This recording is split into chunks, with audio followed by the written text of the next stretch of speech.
আসসালামু আলাইকুম রাহমাতুল্লাহ। হ্যালো ভিউয়ার্স, অষ্টম শ্রেণীর শিক্ষার্থী বন্ধুরা, আশা করি ভালো আছো। আমাদের অর্ধবার্ষিক পরীক্ষা সামনে রেখে গণিত বিষয়ের একটি নমুনা প্রশ্ন বুঝিয়ে দেব। আজকের এই প্রশ্নের মাধ্যমে তোমরা প্রশ্নের ধরন, মান বন্টন এবং প্রশ্ন কীভাবে আসে বিষয়টা বিস্তারিত বুঝতে পারবা। তার আলোচনা শুরু করা যাক। দেখো, যে অর্ধবার্ষিক পরীক্ষা 2025 মানে 2025 সালের অর্ধবার্ষিক পরীক্ষায় এই প্রশ্নটা আসছিল।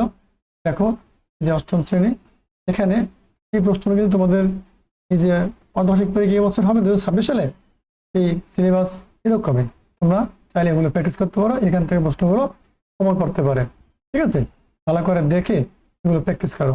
আর এগুলো ধারাবাহিক ক্লাস অধ্যায়ভিত্তিক আমাদের চ্যানেলে কিন্তু দেওয়া আছে, এখান থেকেও তোমরা দেখে নিতে পারবা। ঠিক আছে শিক্ষার্থীরা, তাহলে এবার আমরা বাকি প্রশ্নগুলো দেখে নেব।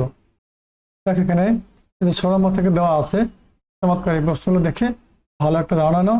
তোমাদের প্রশ্নগুলো এই ক্যাটাগরিতে হবে, এগুলো পড়ো। এগুলো থেকে শতভাগ কমন পাওয়ার সম্ভাবনা আছে। নিচের তথ্যের আলোকে 29 এবং 30 নং প্রশ্ন উত্তর দাও।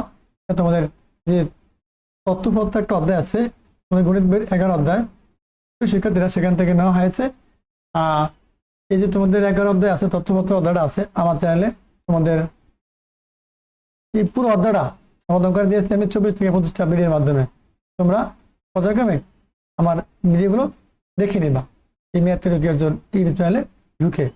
ঠিক আছে, আশা করি তোমরা তথ্যপত্র অধ্যায়ের সবগুলো অঙ্ক বিস্তারিত ব্যাখ্যা সব বুঝে শিখতে পারবা আমার চ্যানেল থেকে। চলো এবার আমরা তোমাদের যে প্রশ্নগুলো আছে ওগুলো দেখিয়ে দেবো।